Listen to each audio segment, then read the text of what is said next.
মুসলমান ইসলামকে তারপরও রুকা যায়নি, আর এরা বলছে দুদিনে রাজত্ব পেয়ে বলছে হাম ইসলাম কো মিটা দেंगे। আজকে ভারতের অবস্থা বড় নাজুক, কেন জানেন? আপনি খালি ইমানের উপরে টিকেননি বলে, আপনার কাছে দ্বীনি শিক্ষা নেই বলে। আজকে জানেন ইসলামকে, কোরআনকে, এই দাড়ি টুপিকে, মাদ্রাসা মসজিদকে সব থেকে বেশি গালি কে দিচ্ছে? মুসলিম ঘরের ছেলেরা। যদি বলেন প্রমাণ দেন, যদি বলেন এক্সাম্পল, আপনি যান দিল্লি, বোম্বাই, কলকাতায় যান, সকালবেলায় ধর্মতলায় কিংবা গঙ্গার ধারে যারা কোটিপতি লোক, তারা কুকুরের বেলটা ধরে আছে কুকুরের গলায়। ও লোক দেখলি করে না, করে না, ও জানে তো মালিক আমাকে ধরে আছে, ও মারতে পারবে না। আর যদি গলায় পট্টি না থাকে, মোটি হারাম করে চিল্লাবে না, জানছে আমাকে বাড়ি মারবে। ঠিক বললাম না ভুল বললাম? तो कुत्ता दो टाइम भोगता है, एक तो तेरा मालिक पीछे खड़ा है तब भोगता है, और दूसरी जब वो पागल हो जाता है तब भोगता है। আল্লাহ নবী সাল্লাল্লাহু আলাইহি সাল্লামের বিয়ে বলছে 6 বছর বয়সে মা আয়েশা সিদ্দিকা রাদিয়াল্লাহু তাআলা আনহাকে বিবাহ করেছেন, এবং 9 বছর বয়সে তিনি কি শুরু করেছেন? 9 বছর বয়সে তিনি শুরু করেছেন সংসার। আপনাদেরকে তথ্য দিয়ে যাচ্ছি, আপনারা এই তথ্যটা শোনাবেন। যদি কোনো মুসলিম ভাই যারা ফেসবুক, ইউটিউব আর টুইটারে আমার জলসা শুনেন, 1 লাখের বেশি জলসা ছুটছে, আমি কোন ধর্মের বিরুদ্ধে গাল দিইনি, আর কোন দেব দেবীকেও গালি দেইনি। হে মুসলমান, আল্লাহ কোরআনে বলেছেন তোমরা কারো দেব দেবীকে গালি দিও না, কারো ধর্মকে গালি দিও না। সে তোমার আল্লাহকে গালি দিবে, আল্লাহ নিজে নিষেধ করেছে। তবে তুমি তারটাকে নিজের মনে করো না, নিজের ধর্ম থেকে তুমি সরে যেও না। কোরআনে আছে লা ইলাহা ইল্লাল্লাহ ওয়া লা ইলাহা ইল্লাল্লাহ, তোমরা দুটো নৌকায় পা দিও না। আজকে মুসলমান দুটো নৌকায় পা দিচ্ছে। যদি বলেন কেমন করে, আপনাকে দেখাবো। মুসলমানের দুটো নৌকায় পা দিয়া কাকে বলে? আমার বর্ধমান জেলায় চলুন, টাউনের কথা, টাউন থেকে আমার বাড়ি খুব কাছে, দিল্লি রোডের ওপরে বাড়ি আমার। ন্যাশনাল হাইওয়ে NH2, ভারতের 2 নম্বর জাতীয় সড়ক, দিল্লি টু কলকাতা রোডের ওপরে পানাগড় বেস থেকে 15 কিলোমিটারের মাথায় বর্ধমানের দিকে যেতে আমার বাড়ি। যদি বোলপুরের ওপর দিয়ে কলকাতা যান, বর্ধমান হয়ে মালদায় চেপে, হরিশ্চন্দ্রপুরে চেপে, তো একটা স্টেশন পড়বে, সেটার নাম হচ্ছে প্রান্তিক, বোলপুরের আগে। যদিও সব গাড়ি দাঁড়ায় না, সব বড় লোকদের বাস, মন্ত্রী, IPS, MLA বহু জনা বাড়ি করেছে ওখানে। বাংলা দাও, বস্ত্রহীন হলে বস্ত্র দাও, বিপদে পড়লে পাশে দাঁড়াও। তার মানে এটা নয় যে তার ধর্মটা তুমি পালন করবে, ওটার নাম সম্প্রীতি নয়। আল্লাহর কাছে যতগুলো পাপ আছে, সব থেকে নিকৃষ্ট পাপ হচ্ছে শিরকের পাপ। আল্লাহ ব্যতীত অপরকে রব হিসাবে মানা, অপরকে গায়রুল্লাহকে মানা। আমার জলসা বার করে দেখান, যদি একটা জলসা, একটা ক্লিপ বার করতে পারেন, আমি কারো দেবদেবীকে গালি দিয়েছি, কারো ধর্মকে গালি দিয়েছি, কিন্তু আমি 100 to 100% যে আল্লাহ ব্যতীত ঠাকুরের উপাসনা করা বেদা, শিরক, এটা আমি আমার কওমের মানুষকে বুঝাবো, আমার মৃত্যুকাল পর্যন্ত বুঝাবো। আল্লাহ ব্যতীত শুধু ঠাকুর নয়, কবর, গাছ, ঢিপি। আজকে দুঃখ লাগে কেন জানেন? বহু মুসলমান আজকে মাজারে যায়, ঢিপিতে যায়, আর বহু হিন্দু ভাইও সেখানে হাজিরি দেয়।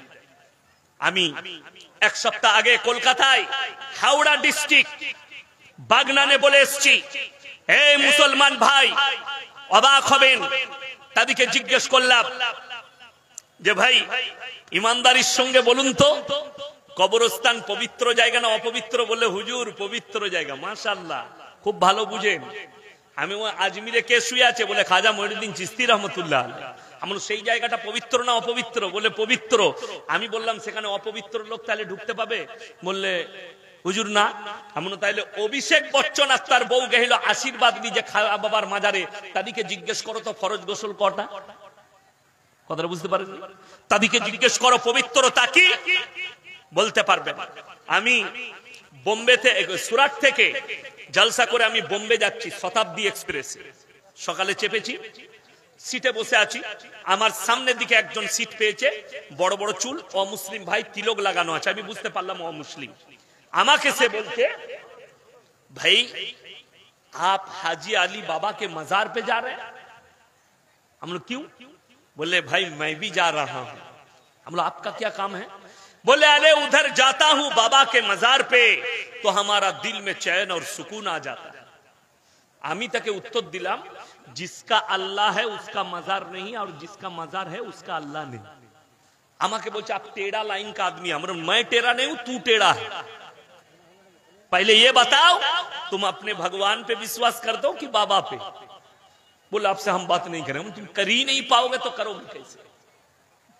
कर ही नहीं पाओगे। আমাকে একজন অমুসলিম ভাই ফোন করে বলছে, আরে ভাই আমরা গাইকে মা বলি আর আপনারা জবাহ করে খান। আমরা খাই না গাই। আজকে তো প্রচুর গোশত খেলেন, দারুণ খাওয়াছে। কটা গরু জবাই করেছিলেন? 18 কুইন্টাল। আল্লাহু আকবার।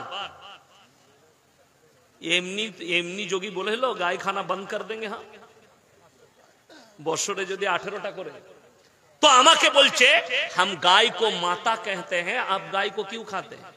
আমরা মা বলি, আপনারা জবাই করে খান। আমাকে বললে আপনি মায়ের দুধ খেয়েছেন? এমনও খেয়েছে, অবশ্যই আমরা সবাই খাই, হিন্দু মুসলিম সবাই খাই না মায়ের দুধ। তো আমাকে বললে মায়ের দুধ খান, তো মাকে জবাই করে খেলেন না? আচ্ছা, দারুণ কথা। উত্তর তো নাই। আমি বললাম শোনো, আমি উত্তর দেবো, নিতে পারবে তো? আমার ডোজ সবাই লাই না, গাল দেয়। আমি গাল খাওয়া বক্তা। বললে আচ্ছা আপনি বলুন না আপনার কাছে কি উত্তর আছে দেখি। আমি সহ্য করতে পারবি না, আমার ইনজেকশন খুব খারাপ। বলে বলুন। আমি বললাম তুমি গোবর খাও? বলে হ্যাঁ। মুত খাও? জি। আমি গোবর আর মুত খাও আর গায়ের দুধ খাও আর গাকে মা বলো, তো তুমি নিজের মায়ের দুধ খাও? তো বলে হ্যাঁ। আমরা মায়ের মুত আর গু খাই না কেন? কথা বুঝতে পেরেছেন না পারেননি? তুমি গায়ের দুধ খাও, মা বলো, আর গায়ের মুত আর গোবর খাও, তাহলে নিজের মায়ের দুধ খাও, নিজের মায়ের গু আর খাস না কেন? মুত। সে আমাকে 2-4টা মা বোনের গালি দিয়ে ফোনটা কেটে দিল। আমি বললাম, প্রথমেই বললাম তুমি নিতে পারবে না আমার উত্তর। বড় কষ্ট লাগে। যারা মূর্খ, একটা গায়ের বাচ্চা সেও জানে আমার জন্য মুতটা শোভনীয় নয়, গোবরটা শোভনীয় নয়, আমাকে দুধটাই খেতে হবে। আর আল্লাহ তাআলা কোরআনে যতগুলো হালাল করেছেন এগুলো সব আমাদের জন্য বৈধ। জোরে বলুন সুবহানাল্লাহ। একজন আমাকে বোম্বেতে জিজ্ঞেস করছে, গুজরাটি, বললে ভাই हम लोग सिर्फ वेजिटेबल है, वेजिटेरियन, আমরা খালি সবজি খাই আর কিছু খাই না। আমি চ্যালেঞ্জ ছুড়ে বললাম, কোন বিজ্ঞানের স্টুডেন্ট যদি থাকে, সে যদি চ্যালেঞ্জ অ্যাকসেপ্ট করে, একটা গাছের প্রাণ আছে কিনা? সকলে বলুন। বিজ্ঞান বলছে গাছের প্রাণ আছে। একটা সবজি প্রাণ আছে, একটা গাছ সবজি যেটা খাচ্ছেন, পালং শাক বলুন, ফুলকপি বলুন, যে কোন সবজি তার প্রাণ আছে। তারা কথা বলতে আর লড়নচরণ করতে পারে না, কিন্তু আল্লাহ তাদেরকেও প্রাণ দিয়েছে। তাইলে তোকে শুধুমাত্র পানি খেয়ে থাকতে হবে। কথাটা বুঝতে পারেন? প্রাণ মেরে যদি না খাস, আল্লাহ বললেন আমি তোমাদের জন্য যেগুলো হালাল করেছি তোমরা নির্দ্বিধায় খাও। এরপর চলুন, যে নেমক হারামরা বলছেন নবীর উপরে তহমত লাগাচ্ছে, নাজিয়া ইলাই খান, তসলিমা নাসরিন, তোমার মতো হারামের আওলাদ শুনে নাও। অনেকজন মনে করবেন না জেনে কেউ কি হারামের আওলাদ বলা যাবে না। আমার কাছে প্রুফ আছে, তসলিমা নাসরিন বৈধ সন্তান নয়, অবৈধ, নিজের মুখে বলেছে। যদি বলেন দলিল, বইটার নাম লজ্জা। বইটার নাম কি বললাম? লজ্জা। সেই লজ্জা বইয়ে লিখেছে, আমি আমার মাকে আমার চাচার মশারিতে দেখেছি, নিজে লিখছি। তো যার সম্পর্ক, যার মায়ের সম্পর্ক চাচার সাথে, যার জন্ম চাচা দিয়েছে, এটা বৈধ না অবৈধ ইসলামে? অবৈধ। তার মানে সে হারাম আওলাদ। তুমি নবীজির উপরে তহমত লাগাচ্ছ। শোনো, নাম্বার 1, ঈশ্বরচন্দ্র বিদ্যাসাগর, তিনি যখন বিবাহ করেছেন, তিনার স্ত্রীর বয়স ছিল মাত্র 8 বছর। কত বললাম? 8 বছর। দ্বিতীয় নম্বর, রবীন্দ্রনাথ ঠাকুর, কবিগুরু রবীন্দ্রনাথ ঠাকুর যখন বিবাহ করেছেন, তিনার স্ত্রীর বয়স ছিল 11 বছর। বঙ্কিমচন্দ্র চট্টোপাধ্যায় যখন বিবাহ করেছেন, তিনার স্ত্রীর বয়স ছিল মাত্র 5 বছর। আগে চলুন, দেবেন্দ্রনাথ ঠাকুর, তিনি যখন বিবাহ করেছেন, তিনার স্ত্রীর বয়স ছিল 6 বছর। শিবনাথ শাস্ত্রী যখন বিবাহ করেছেন, উনার স্ত্রীর বয়স ছিল আপনার 10। রাজনারায়ণ বসু তিনি যখন বিবাহ করেছেন স্ত্রীর বয়স ছিল 11। যতীন্দ্রনাথ ঠাকুর তিনি যখন বিবাহ করেছেন তিনার স্ত্রীর বয়স ছিল মাত্র 8 বছর। আপনার সতেন্দ্রনাথ ঠাকুর যখন বিবাহ করেছেন তিনার স্ত্রীর বয়স ছিল মাত্র 7 বছর। ইনাদের মধ্যে সব থেকে কম বয়সী বিবি কার? বঙ্কিমচন্দ্র চট্টোপাধ্যায়ের। আমি বলে যাচ্ছি আমাদের কোন মুসলমান এটাতে আপত্তি করেনি, করেছে? কথা বলেন। আমাদের কাছে আপত্তিও নেই। কেন? তিনারা বিবাহ করেছেন, তার মধ্যে তিনারা ভালো জানবেন। আজকে বলছে মুসলমান বাল্য বিবাহ করে। আল্লাহর নবী ছোট্ট মা আয়েশাকে বিবাহ করে নুপুর শর্মার মতো হারামের औलाद कान खुलकर सुन लो, अगर अल्लाह के रसूल ने 6 साल की आयशा को निकाह कर कर अगर गलत काम किया है तो मैंने जिन लोगों का नाम लिया इन लोगों के बारे में बोल के दिखाओ। अगर हिम्मत है तो बोल के दिखाओ। কেন এই কথাগুলো বলতে পারছে? আপনার আমার এই বক্তব্য এই ইউটিউবার ভাইরা ছড়াবে, আমার অমুসলিম ভাইদের কাছে তথ্য যাবে। এই তথ্য যদি ভুল হয় আমার নম্বর গুগলে পাবেন, ইউটিউব ফেসবুকে পাবেন। আমাকে ফোন করে তথ্য দিবেন যে আপনি ভুল বলেছেন। এই তথ্য আমি যেখান থেকে সেখান থেকে লইনি, আমি প্রমাণ দেব এই তথ্যগুলো সত্য। আর যারা বদনাম দিচ্ছে ইসলামের, ওই জন্য আপনাদেরকে বলছি সকলে দ্বীনি শিক্ষা অর্জন করুন। সকলে জোরে বলুন ইনশাআল্লাহ। কোন মৌলবি বলেছে? আমার আগে দুজন বক্তব্য দিয়েছেন, একজনাও বলে গেছে। আপনারা আরো জলসা শুনছেন। কোন মৌলবি বলেছে আপনার ছেলেকে হাফিজে কোরআন করুন, মসজিদে ইমামতি করান, আপনার ছেলেকে আলেম করুন। সেই ছেলেটা সব ছেলেকে আলেম করুন, ডাক্তার করা যাবে না, মাস্টার করা যাবে না, প্রফেসর করা যাবে না। কে বলল? আপনার ছেলেকে নিয়ে আসুন এই মাদ্রাসায়, সাবলি চক মাদ্রাসায় নিয়ে আসুন। বয়স মাত্র 7 বছর, আমাদের হাতে তুলে দেন। ওই ছেলেটার হাফেজ হতে 3 বছর সময় লাগবে। কত বললাম? 3 বছর। 3 বছর 7 আর 3 বয়স কত হলো? 10 বছর। এই হাফিজে কোরআনটাকে ভালো কোন স্কুলে কোন কনভেন্টে দেন, মিশনে দেন, ये ডাক্তার হোক, ये মাস্টার হোক, ये প্রফেসর হোক, ইঞ্জিনিয়ার হোক, ये সব হবে, কিন্তু বেঈমান কাফের তৈরি হবে না। তসলিমা নাসরিনের মা বাবা শিক্ষা দিয়েছে, কিন্তু দ্বীনি শিক্ষা না দেওয়ার কারণে এই হারামের औलाद তৈরি হয়েছে। নাজিয়া ইলাহি খান এর মা বাবা দেহ ব্যবসা শিখিয়েছে, কিন্তু দ্বীনি শিক্ষা দেয়নি। এদিকে দ্বীনি শিক্ষা দেয়নি, অর্থাৎ এই ধরনের বেঈমানের কাছ থেকে নিজেদের ঈমানকে সবাই বাঁচাবো। জোরে বলুন ইনশাআল্লাহ। আর দ্বীনি শিক্ষা অর্জন করুন। আপনি জানেন না কতটা প্রয়োজন। বেঈমান কাফেররা আপনার উপরে জাল ছুঁড়েছে, আপনি ওই জাল থেকে বেরোতে পারবেন না। ওই জাল থেকে বেরোনো কঠিন হয়ে গেছে। ওই জাল থেকে বেরোনো আপনার আমার জন্য সহজ নয়। আজকে দেখলেন, আপনি ভেবে চিন্তে দেখুন, আপনি কি মালের বরকত পাচ্ছেন? পাচ্ছেন না।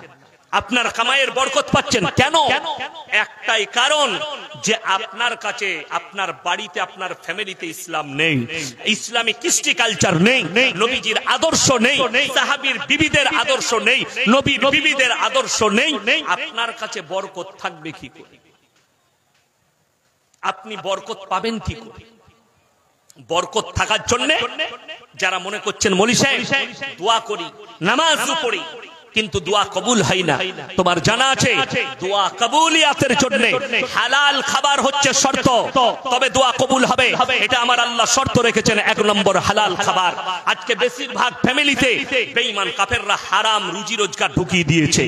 যেমন আমার আগে বললেন, মানুষ পেশা করে নিয়েছে বিড়ি বাঁধা, মানুষ ব্যবসা শুরু করেছে হারামের ব্যবসা হালাল মনে করে। মুসলমান আজকে একটা দ্বীনি কালচার করে ইসলাম বিরোধী। দেখুন আজকে জলসাগুলো, আগেকার যুগে আমি দেখেছি ছোটবেলায় যাত্রা পালা হতো, ফাংশন হতো, আর সেখানে বড় মেলা বসতো, ছেলে মেয়ে একসাথে মেলায় অবাধে মিলামিশা করতো। আজকে খালি স্টেজটা পাল্টিয়েছে, স্টেজটা হয়েছে জলসার, স্টেজটা হয়েছে দ্বীনি কালচারের, কিন্তু কারবার একই থেকে গেছে। যেখানেই জলসা সেখানেই একটা বড় মেলা দিচ্ছে, যেখানে ছেলে মেয়েরা অবাধে মিলামিশা করছে, অবাধে ঘোরাঘুরি করছে। অথচ কোরআনে আছে ইন্নাশ শাইতানা লিল ইনসানি আদুব্বুম মুবিন, শয়তান হচ্ছে মানুষের প্রকাশ্য দুশমন। আপনার প্রকাশ্যে দুশমন যদি কেউ থাকে তার নাম হচ্ছে ইবলিস মারদুদ, শয়তান। আপনাকে ধোঁকা দিবে। হাদিসে আছে দুটো মেয়ে, একটা পর নারী আর পর পুরুষ, তারা যদি এক কাছে হয়, তৃতীয় নম্বর যে লোকটা হাজিরি দেয় তার নাম হচ্ছে শয়তান, সে উস্কানি মারে ব্যভিচারের। আপনাকে ইমানদারির সঙ্গে বুঝাচ্ছি, আগুন আর মোম এক কাছে থাকলে মোম গলবে না? গলবে না, গলে যাবে। এই মোমের জন্য একটা কথা মনে পড়লো, আগুন আর মোম এদের সম্পর্ক বহুত গহরা, লাগিয়ে দিলেই গলে যাবে, লাগিয়ে দিলেই গলে যাবে। চুম্বক আর লোহার সম্পর্ক কাছাকাছি করলে আকর্ষণ করে টেনে নিজের কাছে ছাঁটিয়ে ফেলবে। ঠিক একটা পর নারী আর পর পুরুষের সম্পর্ক একজাক্টলি এটাই। তারা যখন কাছে কাছে হবে, শয়তান তাদেরকে ছাঁটিয়ে ফেলবে এবং জিনায় লিপ্ত করিয়ে দেবে। জিনা মানে আপনি কিছুই জানেন না। কিয়ামতের পূর্বে এমন একটা জায়গা আসবে, এমন একটা সময় আসবে, কিয়ামতের পূর্বে আমাদের সমাজে হারাম আওলাদে ভরে যাবে।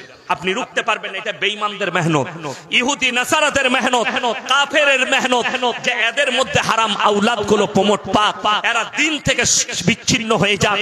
এদের সম্পর্ক আলেমদের কাছ থেকে ছিনিয়ে নাও, এদের সম্পর্ক কোরআনের কাছ থেকে সরিয়ে দাও, এদের সম্পর্ক হাদিসের কাছ থেকে সরিয়ে দাও, এদের সম্পর্ক রাসূল আকরাম সাল্লাল্লাহু আলাইহি সাল্লামের কাছ থেকে আলাদা করে দাও।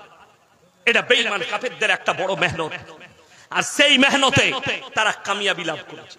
আপনি অনুভব করতে পারবেন না তারা কত কামিয়াবি লাভ করেছে। আমরা কিছুই জানি না। এই বাবাজিদের বয়স আমার বাপের বয়স। ইনারা শুনলে অবাক হয়ে যাবেন, ইনারা আগেকার যুগের মানুষ, ইনাদের মন পরিষ্কার পরিচ্ছন্ন। ইনারা জানেই না যে কিভাবে আমাদের সন্তানকে প্রমোট করা হচ্ছে জিনা করার জন্য, অথচ সেইগুলোকে আমাদের সমাজ অ্যাকসেপ্ট করছে।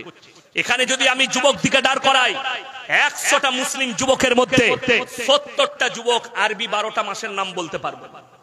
ঠিক বললাম না ভুল বললাম?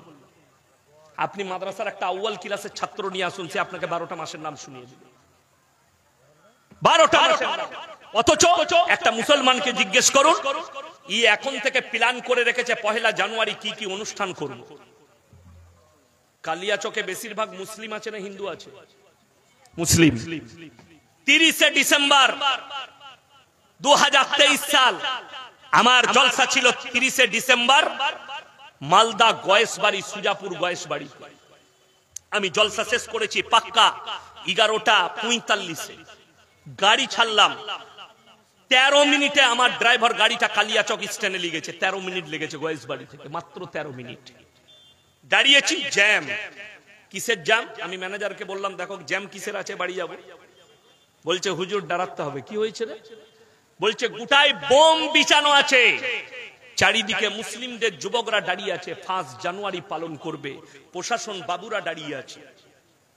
কাঁটাই কাঁটাই 12টা বাজলো, আগুন ধরিয়ে দিল বোমগুলো। কয়েক লক্ষ টাকার বোম ফাটিয়ে 5 জানুয়ারি পালন করলো। হাই রে মুসলমান, এটা ইহুদি আর নাসারাদের কালচার, খ্রিস্টানদের কালচার। আরে মুসলমান 25 ডিসেম্বর পালন করছো, এটা ইহুদি নাসারাদের কালচার। যদি বলেন মৌলী সাহেব কোথায় মানা আছে, কোরআন খুলেন, আপনি কোরআনের মানে পাবেন না, ওটা তাফসীরে যেতে হবে। গায়রিল মাগযুবি আলাইহিম ওয়ালাদ দাল্লিন, মাগযুব মানে ইহুদি আর দাল্লিন মানে নাসারা। এই দুটো দলই পদভ্রষ্ট, আর এদের যারা অনুসারী হবে তারাও পদভ্রষ্ট হয়ে যাবে। আপনি তাদের অনুসরণ করছেন। শুধু তাই নয়, জিনাটা ঠান্ডা মাথায় তারা কিভাবে আমাদের সন্তানদের মাথায় জিনাটাকে আম করে দিচ্ছে শুনেলেন? তারা নাম দিয়েছে 14 ফেব্রুয়ারি ভ্যালেন্টাইন ডে, কাজ হচ্ছে জিনা করা। তারা নাম দিয়েছে রোজ ডে, কাজ হচ্ছে জিনা করা। তারা নাম দিয়েছে চকলেট ডে, কাজ হচ্ছে জিনা করা। তারা নাম দিয়েছে কিস ডে, কাজ হচ্ছে জিনা করা। তারা জিনাটাকে আমাদের কাছে আম করে দিয়েছে। আর কিয়ামতের আলামতের মধ্যে একটা আলামত, রাস্তাঘাটে নারী পুরুষ কুকুরের মতো জিনা করতে লাগবে, তখন জানবে কিয়ামত কাছে চলে এসেছে। এই ইমানদার ব্যক্তিরা বাড়ি থেকে তখন বের হতে পারবে না, জিনা আম হয়ে যাবে। বেঈমান কাফেররা সেই ব্যবস্থাই করেছে। আজকে আমি এসেছি, আমার পরিচয় যদি ইনারা কেউ জানতে চান, আপনি কে? বর্ধমান জেলা। আমি আমার বাপের নাম বলবো না মায়ের, বাবা। আমি যদি এখানে কেউ কি জিজ্ঞেস করি ইনাকে আপনি কে, ইনি বাপের নাম বলবেন না মায়ের। যদি বাবা মারা যায় তাও বলবে আমি মৃত অমুকের ছেলে, ঠিক কিনা? মৃত অমুকের ছেলে তাও নাম বলবে। বেঈমান কাফেররা শুনেলেন, আল্লাহ রাব্বুল আলামিন ইনসানের যে পরিচয় ঘটিয়েছেন ওটা বাপের দ্বারা। আপনাদের এখানে ছাগল নেই? ছাগলের বাচ্চা হলে পাঁঠার বাচ্চা বলেন না ছাগলে? ছাগলে গায়ের বাচ্চা হলে ষাঁড়ের বাচ্চা বলেন না গায়ের? গায়ের বাচ্চা। আল্লাহ জানোয়ারের পরিচয় ঘটিয়েছে মায়ের দ্বারা, আর ইনসানের পরিচয় ঘটিয়েছে বাপের দ্বারা। একটা জানোয়ার মাঠে যাবে, তার সঙ্গে 5টা পাঠা মিলামিশা করতে পারে।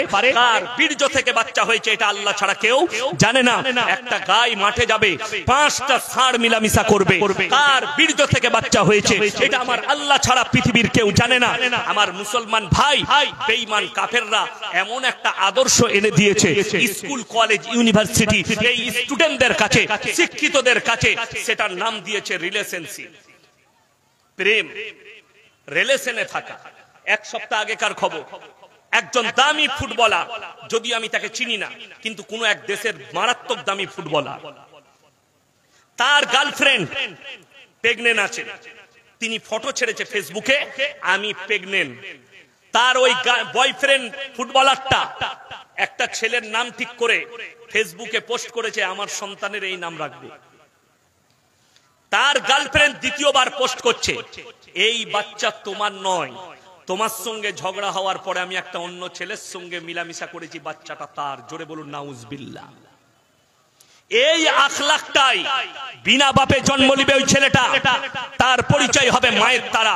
তাদের মধ্যে আর জানোয়ারের মধ্যে কোনো পার্থক্য নেই। লন্ডন, আমেরিকা, জাপান, জার্মান, উত্তর কোরিয়া, দক্ষিণ Korea, China, Brazil, Australia, Spain, যতগুলো বেঈমান কাফের দেশ আছে, তারা তাদের পার্লামেন্টে পাস করিয়ে ফেলেছে, এরপর থেকে কোন যুবক, কোন ছেলে যদি বাঁচতে চায়, মায়ের পরিচয়েও বাঁচবে। তাদের মধ্যে আর জানোয়ারের মধ্যে কোনো পার্থক্য থাকবে না। আল্লাহর কসম খেয়ে বলছি, কিয়ামতের সকাল পর্যন্ত ইসলাম শরীয়তে এগুলো জায়েজ সন্তান হতে পারে না, এগুলো জারদ সন্তান আর হারাম সন্তানই থাকবে। আজকে শুনেলেন মুসলমানের কাছে সব থেকে বড় বিপদ কি ছুটে এসছে? এই মৌলবিদিকে না মানার কারণে, আলেমদের সংস্পর্শে না থাকার কারণে লোকের বউকে নিয়ে পালিয়ে গিয়ে ঘর করছে। তার আগের স্বামী তাকে তালাক দেয়নি, অথচ বউ নিয়ে পালিয়ে গিয়ে ঘর করছে। হরিশ্চন্দ্রপুরের লোক বর্ধমান টাউনে কাজ করছে, লোকের বউকে নিয়ে পালিয়ে গিয়ে ঘর ভাড়া করে আছে। সে হারাম করে আবার মসজিদে নামাজও পড়তে যাচ্ছে, প্রকাশ্যে জিনা করছে এইভাবে। আমার বর্তমানের লোক মালদা ডিস্ট্রিক্টে লোকের বউকে নিয়ে পালিয়ে এসে ঘর করছে। আম হয়ে গেছে পরকিয়া। শুনে যান হে আমার মুসলমান দিন দরদি ভাইরা, এই মাদ্রাসায় এসছেন, এই মাদ্রাসাকে দেখতে পাচ্ছেন, সবাই কোরআনের সম্পর্কে আসবো। জোরে বলুন ইনশাআল্লাহ। প্রত্যেকটা বাড়িতে ইসলামিক কালচারকে নিয়ে আসুন। আপনি আপনার থানায় গিয়ে খুঁজলেন, ভারতের সুপ্রিম কোর্ট রায় দিয়েছে ভারতে পরকিয়া লিগেল। আল্লাহর নবীর পূর্বে বর্বরতার যুগের যে পাপগুলো ছিল সেগুলো একদিন মডেলিং হয়ে আসবে কিয়ামতের পূর্বে। আজকে জানেন মডেলিং যুগের সবথেকে দামি পাপ কি? তার নাম হচ্ছে সমকামী। ভারত রায় দিয়েছে সুপ্রিম কোর্ট, যারা সমকামী হবে, সমকামী অনেক মূর্খ চাষিবাসী লোক বুঝে না, আলেমরা ছাড়া, শিক্ষিতরা ছাড়া। সমকামী মানে হচ্ছে পুরুষে পুরুষে বিয়ে, নারীতে নারীতে বিয়ে। নাউজুবিল্লাহ বলে। যদি বলেন এই পাপ কবেকার, এই পাপে লিপ্ত হওয়ার কারণে আল্লাহ তাআলা হযরতে লূত নবীর কওমকে রুটির মতো পাল্টিয়েছে, রুটির মতো। সেই জায়গা যেখানে পাল্টিয়েছে, আজও একটা সেই সাগরে পোকামাকড় জন্মায় না, তার নাম দিয়েছে বৈজ্ঞানিকরা মরা সাগর। সেই সাগরের নাম মরা সাগর। তারা এতটাই অভিশপ্ত ছিল, আল্লাহ কোরআনে লাকির টেনে দিলেন, আমি লূত নবীর বিবিকে জাহান্নামে দেব। আমাদের দেশের একজন বাবা নাম করছি, তিনি বলছেন, আরে ये धर्म तो 1500 साल पहले आया। নবীজি কত বছর আগে এসেছেন? 1500 বছর। और हमारा धर्म 5000 साल पुराना है। দুঃখের কথা বলি, আপনারা মনে করবেন বাবা কি মিথ্যা বলেছে? না, বাবা সত্য বলেছে। কেন? নূহ নবীর জামানা থেকে গাছের উপাসনা, আগুনের উপাসনা, মূর্তির উপাসনা, পাথরের উপাসনা শুরু হয়েছে নূহ নবীর জামানা থেকে। নূহ নবীকে আল্লাহ পাঠিয়েছিলেন তাদেরকে হিদায়াতের রাস্তা দেখাবার জন্য, তাদের আকীদা ঠিক করার জন্য। দুঃখের বিষয়, তার বিবি পর্যন্ত বলেছে, আমি আমার পূর্বপুরুষের আখলাকেই টিকে থাকবো, আমি তোমার কথা, তোমার আল্লাহকে বিশ্বাস করব না। আল্লাহ কোরআনে লাকির টেনে দিলেন, হে আমার নবী, পৃথিবীর মানুষকে শোনাও। আজকে আমাদের দেশের লোক পাপের সাগরে ডুবে থাকে আর মনে মনে করে, আমি যখন অমুক মৌলবীকে ভালোবাসি, সে মৌলবী আমাকে জান্নাতে নিয়ে যাবে। হ্যাঁ, ওই জন্যই তো মাতাল বেশি। আমি লখনৌ একবার আব্বাজির সঙ্গে জলসায় গিয়েছিলাম, আজ থেকে 12 বছর আগের কথা বলছি। তখন মোল্লা নাদওয়াতুল উলামার মোল্লা রাবে হোসনি সাহেব জীবিত ছিলেন। আমি গেলাম, বাপ বেটাই দেখা করতে গেলাম। আমাকে কি নসিহত করলো জানেন? अरे भाई मुकर्रिर हो तुम बंगाल के, बंगाल और बिहार के ज्यादातर लोग शिरक और बिदात में डूबी हुई है, इनको निकालो, ये तुम्हारा मिशन है। আমি ওই লখনৌ নাদওয়ায় বসে নিয়ত করেছিলাম, আমার আব্বাজি পুরো জিন্দেগিটা শিরক আর বিদাতের পিছনে কাটিয়ে দিয়েছে। আমার আব্বার জানাজা কবার হয়েছে জানেন? 5 থেকে 6 বার, কিন্তু এখনো বেঁচে আছে। কারা করাইছে? জিলাপি হুজুর গুটকা করল, এলান করে দিয়েছে, লোককে বলে দিয়েছে শওকত সাহেব মারা গেছে। আমি নিচে আজ থেকে 3 বছর আগেকার ঘটনা বলছি। আমি হাওড়া ডিস্ট্রিক্ট থেকে জলসা করে আসছি, গাড়ি ছেড়ে দিয়েছি, রাত 2টোই জলসা শেষ হয়েছে। আমার আব্বাজি মুর্শিদাবাদ থেকে জলসা করে বাড়ি ফিরছেন। আমার আব্বাজিকে রাত 12টায় ফোন করে বলছে, আপনার ছেলে ইয়াসিন অ্যাক্সিডেন্ট হয়ে স্পট ডেট হয়েছে। আব্বাজি ভয় খেয়ে গেছে। সাধারণ মানুষ এখনো বিশ্বাস করবেন না, একটা প্লেন মোবাইল ব্যবহার করেন। আমি বলছিলাম যে একটা বড় মোবাইল দেবো, নেবেন? না না না, আমার চলবে না, পারবো না। পারে না। একজন গিফটও করেছিলেন, সেটা চালাতে পারেন। ওই বাড়িতে বাচ্চাদিকে দিয়ে দিলে, আমার ভাইকে দিয়ে দিয়েছি, ছোট ভাই। আমি পারবো না, এটা চালাগা তোরা, ছোট মোবাইল। উনি জানেন না, ফোনটা কেটে দিলে। আমার কাছে ফোন এসছে, আপনার আব্বা মুর্শিদাবাদ থেকে জলসায় আস্তে আস্তে উনি অ্যাক্সিডেন্ট করে স্পট ডেট করেছে। কিন্তু আমি তো কাঁচা খিলাড়ি নয়, পাকা খিলাড়ি। নম্বরটা আমি সঙ্গে সঙ্গে নোট করলাম, আব্বাজিকে ফোন লাগালাম। ফোনটা তুললেন, ইয়াসিন জি আপনার কাছে ফোন এসছে। বললে তোমার কাছে? আমি আমার কাছেও এসছে। বিশ্বাস করুন দুঃখটা কোথায় লাগে। আমি সকালবেলায় গেলাম থানায়, আমার থানায় খুবই ভালোবাসতেন বড় বাবু। আমি বললাম দেখুন তো এটা কার। তো নম্বরটা যখন চেক করলো, তখন দেখলাম একজন জিলাপি হুজুরের নম্বর। আমি বললাম স্যার ছেড়ে দেন। দুটো বকাবকি ফোনে করলো। আমি বললাম ইসলামের বদনাম হবে, থুকটা আমাদের গায়ে পড়বে। বড় কষ্টের বিষয়। আমার আব্বার, আমি তো বলেই দিয়েছি, আমার আব্বার 7 বার জানাজা হয়েছে, এরা আমার 15 বার করবে। 15 বার।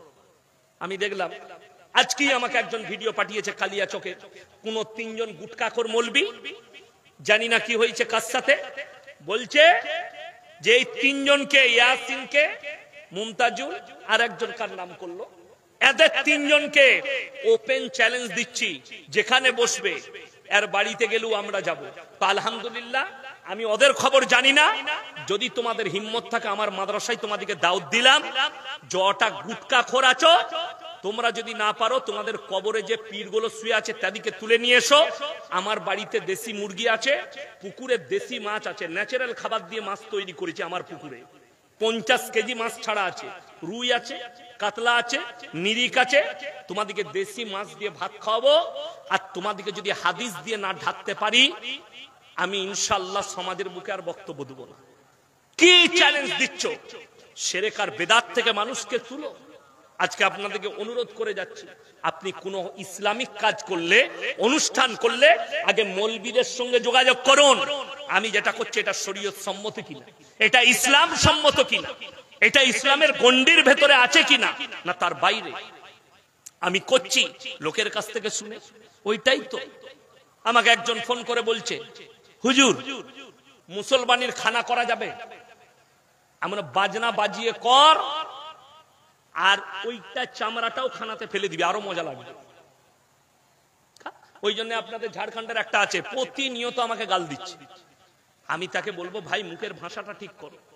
বুখারী শরীফের হাদিসে আছে, যারা অশ্লীল গালাগালি করে, ভাষা খারাপ করে, এটা মুনাফিকদের একটা বড় আলামত। তুমি ভাষা খারাপ করছো কেন? তার নাম গুটকাখোর জাহাঙ্গীর। বড় কষ্ট লাগে ভাই, শিরক বিদআতের উপরে বললে তুমি গালি দিচ্ছ। আরে মুর্শিদাবাদের এক গন্ড মূর্খ আছে, জাহিলে মুরাক্কাব, ফতোয়া দিচ্ছে ওয়াহাবিরা মুরগি জবাই করলে খাওয়া যাবে না, আহলে হাদিসরা দেওবন্দিরা মুরগি জবাই করলে সেই মুরগি খেলে ঈমান চলে যাবে। ওদের সঙ্গে, ওদের গিলাসে খাওয়া যাবে না, ওদের প্লেটে খাওয়া যাবে না, ওদের সঙ্গে বিটির বিয়ে দেওয়া যাবে না। এরপর আমি উত্তর দিই, দুঃখটা কোথায়? এই জুবের, ঠিক আছে, এই জুবের, মুফতি জুবের, এ দেখলাম উমরা করতে যাচ্ছে। ইমানদারির সঙ্গে বলুন, মক্কায় যে মার্বেল পাথরটা বিছানো আছে সেটা কারা বিছুইছে? ওয়াহাবিরা। মক্কায় যে হোটেল আছে কাদের? ওয়াহাবিদের। মক্কায় যে খেজুরটা কিনে খাবে ওয়াহাবিদের, বাগানটা ওয়াহাবিদের। তাহলে তোর ইমানটা কি হবে?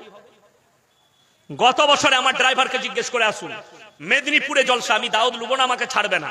আমাকে বললে হুজুর ফজরের পরও 1 ঘন্টা বলতে হবে। আমার এক বন্ধু পার্টির নেতা, সে বললে আমার শ্বশুর গ্রাম আপনাকে বলতেই হবে। যাব আলহামদুলিল্লাহ।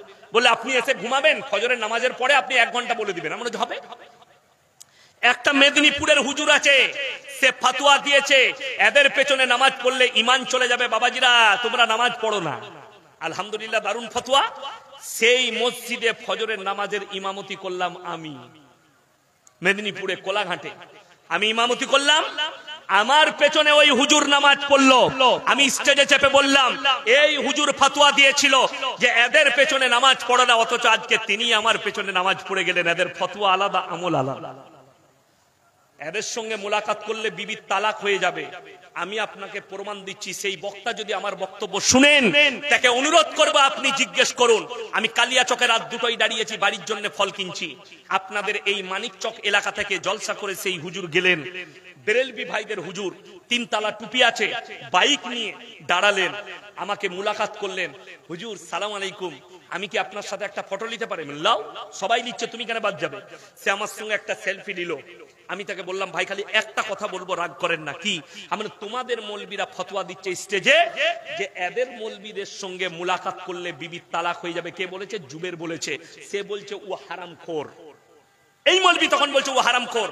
আমি বললাম, ভাই তুমি স্টেজেই ফতোয়া দিতে পারবে? পারবে না। আর আমি তাকে বললাম, না, আমাদের একটা মৌলবীর মুখ থেকে শোনাতে পারবে না যে তোমাদিকে কাফের ফতোয়া দিয়েছে। আমরা খালি বলেছি যে কবর পুজো করবে, কবরে সিজদা দিবে, কবরে যে সিন্নি দিবে, যারা শিরক আর বিদআতে ডুবে থাকবে তাদের পেছনে নামাজ হবে না। আমরা তারাই কুফরি করছে এবং মুশরিক, এই কথাই বলেছি। প্রত্যেকটা ভাই নিয়ত করুন, আমরা শিরক বিদআত থেকে বাঁচবো, অপরকে বাঁচাবো। জোরে বলুন ইনশাআল্লাহ। যেটা শুনে যাচ্ছেন অপরের কাছে পৌঁছে দেন। এটাই হচ্ছে ইসলাম। আপনার বাড়ির পাশে, আপনার পরিবারে, আপনার আত্মীয়তে